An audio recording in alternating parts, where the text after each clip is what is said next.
July నెల రాశి ఫలితాలని మనం తెలుసుకోబోతున్నాం. ఈ జ్యోతిష్యం అనేది ప్రతి ఒక్కరికి కూడా నాకు ఈ నెల ఎలా ఉంటుంది, నాకు వ్యాపారం బాగుంటుందా, నాకు ఉద్యోగం బాగుంటుందా, నాకు వివాహం అవుతుందా, నేను రాజకీయాల్లో బాగుంటానా, నాకు సంతానం అవుతుందా, అందరికీ అన్ని రకాలైనటువంటి క్వశ్చన్స్ ఉన్నాయి కదా. వాటికి అన్నిటికీ ఈ నెల గోచార గ్రహస్థితులు ఎలా ఉందో కూడా చెప్తున్నాను. బాగా గుర్తుపెట్టుకోండి. జాతకం పడుతున్న వర్షానికి ఒక గొడుగు మాత్రమే, కానీ జాతకం జీవితం కాదు. ఈ నెల గ్రహస్థితులు: రవి జూలై 16 వరకు మిథునంలో ఉండి తర్వాత కర్కాటకంలోకి ప్రవేశిస్తున్నారు. కుజుడు జూలై 26 వరకు సింహంలో ఉండి తర్వాత కన్యా రాశిలో ప్రవేశిస్తున్నారు. బుధుడు ఈ నెలంతా కర్కాటక రాశిలో ఉంటున్నారు. గురుడు ఈ నెలంతా మిథున రాశిలో ఉంటున్నారు. శుక్రుడు జూలై 24 వరకు వృషభ రాశిలో ఉండి తర్వాత మిథున రాశిలోకి ప్రవేశిస్తారు. శని ఈ నెలంతా మీనరాశి, రాహు ఈ నెలంతా కుంభరాశిలో ఉంటారు, కేతు ఈ నెలంతా సింహరాశిలో ఉంటారు. గోచార గ్రహస్థితులు బట్టి ఈ నెల రాశి ఫలితాలన్నీ ప్రిడిక్ట్ చేయడం జరుగుతుంది. మీ వ్యక్తిగత జాతకానికి ఇదొక 30 నుంచి 40% మాత్రమే వర్తిస్తుంది. మీ వ్యక్తిగత జాతకం మీ పరిసర ప్రాంతాల్లో ఉన్నటువంటి గురువుల్ని సంప్రదించి జాతకం చెప్పించుకోండి. లేదా మా ద్వారా చెప్పించుకోవాలనుకుంటున్నారా, కింద కనబడుతున్నటువంటి మా నెంబర్కి వాట్సప్ చెయ్యండి. జ్యోతిషాస్త్రీతీయ ద్వాదశ రాశుల్లో ముందుగా మొట్టమొదటి రాశి మేషరాశి. అశ్విని నక్షత్రం 1, 2, 3, 4 పాదములు, భరణి నక్షత్రం 1, 2, 3, 4 పాదములు, కృత్తికా నక్షత్రం మొదటి పాదానికి జన్మించిన మీరు మేషరాశి వారిగా పరిగణించబడుతున్నారు. ఈ నెల మీకు శుభాశుభ ఫలితాలు ఎలా ఉన్నాయి అని చేస్తే, కొద్ది ప్రయత్నంలోనే ముఖ్యమైనటువంటి పనులన్నీ కూడా మీరు సాధించుకునే అవకాశాలు ఉన్నాయి. చిన్న చిన్న సమస్యలు వస్తుంటాయి. ఎందుకంటే 7:30 శని మొదలైంది, ఏదో ఒక ఫోబియాలోకి వెళ్ళకండి. 7:30 శని జరుగుతుంది, కానీ మిగతా గ్రహాలన్నీ బాగున్నాయి కదా. వివాదాలు ఏమైనా ఉంటే అందులో నుంచి బయటపడతారు. ఉద్యోగంలో కొన్ని శుభ పరిణామాలు చోటు చేసుకుంటుంది. కమ్యూనికేషన్ నైపుణ్యం పెరుగుతుంది. వృత్తి జీవితంలో రాబడి ఇబ్బడి ముబ్బడిగా పెరుగుతుంది. వ్యాపారాల్లో ఆశించిన అభివృద్ధి ఖచ్చితంగా జరుగుతుంది. బాగా చెప్తున్నాను, కొత్త ప్రయత్నాలు ఏది చేయకండి. కార్తీక మాసం వరకు కొత్త ప్రయత్నాలు ఏది చేయకండి. ఉన్నదాన్ని కొంచెం చేసుకోండి. ఖచ్చితంగా అనుభవజ్ఞ వ్యక్తులతో సహాయం చేసి ఇది నేను చేయొచ్చా లేదని చెప్పండి. మీరు సొంతంగా నిర్ణయం తీసుకుని ఇబ్బంది పడకండి. అదనపు ఆదాయం పెరిగే అవకాశం ఉంది. ఆర్థిక సమస్యల నుంచి చాలా వరకు విముక్తి పొందుతారు. లీగల్ యాక్టివిటీస్ ఏమైనా కోర్టు కేసుకి సంబంధించిన ఏదైనా ఉంటే కూడా అది మీకు తీరే అవకాశాలు కనబడుతున్నాయి. మాస ద్వితీయంలో 3వ వారంలో ఏమవుతుందంటే కాస్త నిరాశ, అనుకున్నదంతా గొప్పగా జరగవచ్చు. ప్రయత్నాలు ఆశించిన ఫలితాలు రాకపోవచ్చు. ఈ నెలలో రిస్క్ తీసుకోవడం మానుకోండి. నిరుద్యోగులకి ఆశించిన ఉద్యోగం లభించే అవకాశం ఉంది. సహోద్యోగులు మరియు ఉన్నతాధికారులతో సంబంధం బలపడుతుంది. గతంలో ఉన్న అపోహలు తొలగిపోయి కార్యాలయంలో సానుకూల వాతావరణం అనేది వస్తుంది. ఆదాయానికి ఆరోగ్యానికి ఇబ్బంది ఉండదు. తోడబుట్టువులు ఎవరైనా ఉన్నారనుకోండి, వారితో కాస్త సఖ్యతగా ఉండండి. వివాదాలకు వెళ్ళండి. పిల్లలకి శుభవార్త వింటారు. ప్రేమించే ప్రేమికులకి ఇది మంచి సమయం అని కూడా చెప్తుంది. విద్యార్థులు బాగా చేస్తారు. విద్యాదశ నుంచి మీకు క్యాంపస్ సెలక్షన్స్ పొందే అవకాశాలు ఉన్నాయి. విదేశాలకి వెళ్ళాలి అని అనుకున్న వాళ్ళకి ప్రయత్నం చేయండి. షేర్ మార్కెట్ మిశ్రమంగా ఉంది. వ్యవసాయదారులకి అద్భుతంగా ఉందని చెప్పచ్చు. మీడియా రంగం వారికి మిశ్రమం. సాఫ్ట్వేర్ సంబంధించిన వారికి కూడా మిశ్రమంగానే ఉంది. కొంచెం 7:30 కనిపించిన జూలై 14, 2025 తర్వాత పరిస్థితులు నెమ్మదిగా మెరుగుపడతాయని కూడా చెప్పచ్చు.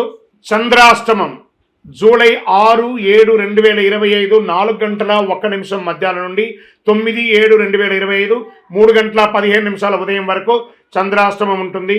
సానుకూలమైనటువంటి రోజులు జూలై 2, 5, 10, 13వ తారీఖున.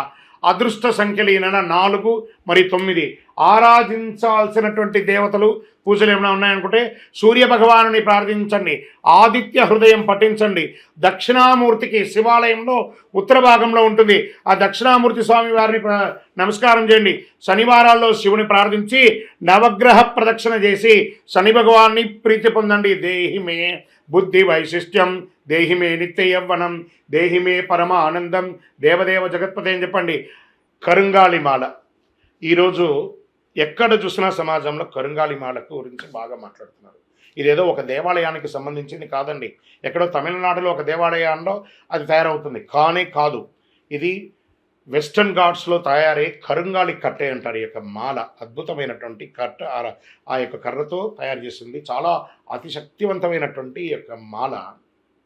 ఒట్టిగా మాలగా తయారు చేస్తుంది, దాంట్లో ఒక రకమైనటువంటి శక్తి ఉంటుంది.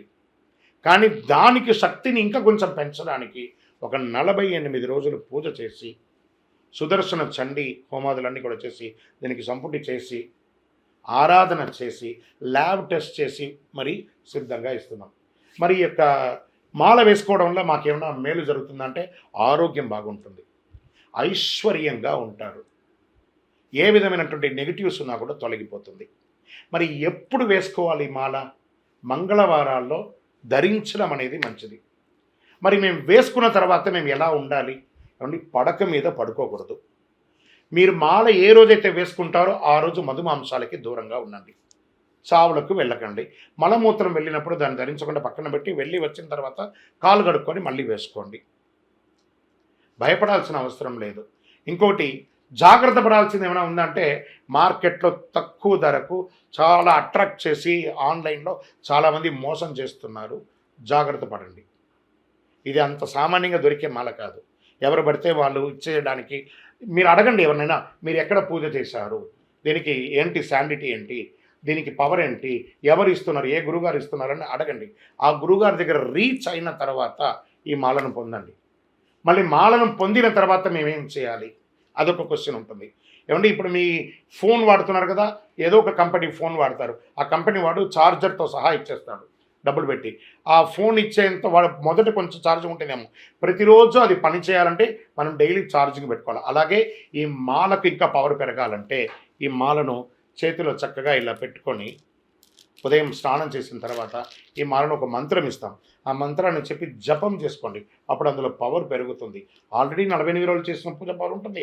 మీరు కూడా ప్రతిరోజు ఆ జపం చేసుకోవడం వల్ల ఇంకా ఈ మాలకు శక్తి పెరుగుతుంది. అప్పుడు మీరు అన్ని రకాలైనటువంటి ఫలితాలను పొందుతారు. మాల కావాల్సిన వారు మా ఈ ఫోన్కి వాట్సాప్ చేయండి మాల కావాలని. తప్పకుండా మా అడ్మిన్స్ మీకు రిప్లై ఇస్తారు. పరిహారం ఏమైనా చేయాలనుకుంటే సూర్యుడికి మందారం పువ్వు ఆ సూర్యుడికి చూపించి మీ పటాల దగ్గర పెట్టండి. ఆదిత్య హృదయం బాగా పారాయణం చేయండి. మీ యొక్క ఇంటి ఇలవేల్పును ప్రార్థన చేయండి. మీరందరూ కూడా క్షేమంగా ఉంటారు. ఇంకను ఈ ద్వాదశ రాశి ఫలితాలు పొందినవారు, ద్వాదశ రాశుల్లో ఉన్న ప్రతి ఒక్కరు కూడా మీరందరూ కూడా ఆయురారోగ్య ఐశ్వర్య భోగభాగ్యాలతో ఉండాలని అఖిలాండ కోటి బ్రహ్మాండ నాయకుడు శ్రీ ధర్మశాస్త్ర అయ్యప్ప స్వామి వారిని ప్రార్థన చేస్తూ, తిరుపతిలో 18 అవతారాలుగా కొలువై ఉన్నటువంటి అయ్యప్ప స్వామి వారి దేవాలయం జీవకోణలో ఉంది. ఆ దేవాలయాన్ని వచ్చి దర్శనం చేసుకోండి. జీవితంలో భాగ్యం ఉంటేనే, రాసి పెట్టి ఉంటేనే ఆ దేవాలయంలో అడుగు పెట్టగలరు. ఆ దేవాలయంలో వచ్చి దర్శనం చేసుకోండి, అష్టైశ్వర్యాలు పొందండి. మీకోసం ఎప్పుడు ప్రార్థన చేస్తూ ఉంటాను. చంద్రమౌళి వెంకటేష్ శర్మ. వందే మాతరం, వందే మాతరం, వందే మాతరం. విజయోస్తు.